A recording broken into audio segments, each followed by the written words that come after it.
کیا عورت مرد کی طرح سجدہ کر سکتی ہے؟ دیکھیے جو نصوص ہیں، جو احادیث ہیں اللہ کے نبی صلی اللہ علیہ وسلم کی، وہ عام ہیں، مرد کے لیے اور عورت کے لیے کامن ہیں۔ اللہ کے نبی صلی اللہ علیہ وسلم فرمایا صلو کما رأیتمونی اصلی، نماز ویسے پڑھو جیسے مجھے پڑھتے ہوئے دیکھتے ہو۔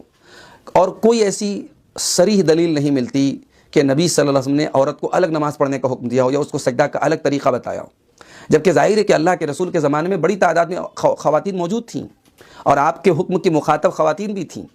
تو اگر ایسا مسئلہ ہوتا کہ عورت کی نماز کا طریقہ مختلف ہوتا تو یہ چیز چھپی نہ رہتی اور احادیث اس کے بیان سے خالی نہ رہتی۔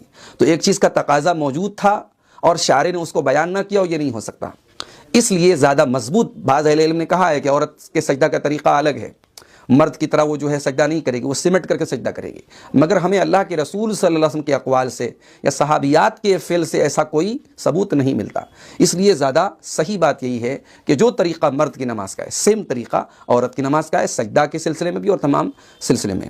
اگر کوئی کہتا ہے کہ نہیں صاحب عورت جو ہے وہ فطری طور پر حیا کا تقاضا کرتی ہے، عورت کا جسم جو ہے حیا کا تقاضا کرتا ہے، اس لیے سجدہ جو مردوں کا طریقہ ہے عورت کا وہ طریقہ اگر ہم اس کو قرار دیتے تو وہ حیا کے خلاف ہے، تو ہم سے زیادہ اس شرم و حیا کا پاس ہمارے نبی کو ہے، صحابہ کرام کو ہے۔ جب انہوں نے کوئی مستقل الگ طریقہ عورت کا نہیں بیان کیا تو کیا ہم نعوذ باللہ ان سے زیادہ عورت کی نسوانیت اور اس کی شرم و حیا کا لحاظ رکھنے والے بن گئے؟ اس لیے اس سلسلے میں جو لوگ فرق بیان کرتے ہیں وہ فرق صحیح نہیں ہے۔ جو طریقہ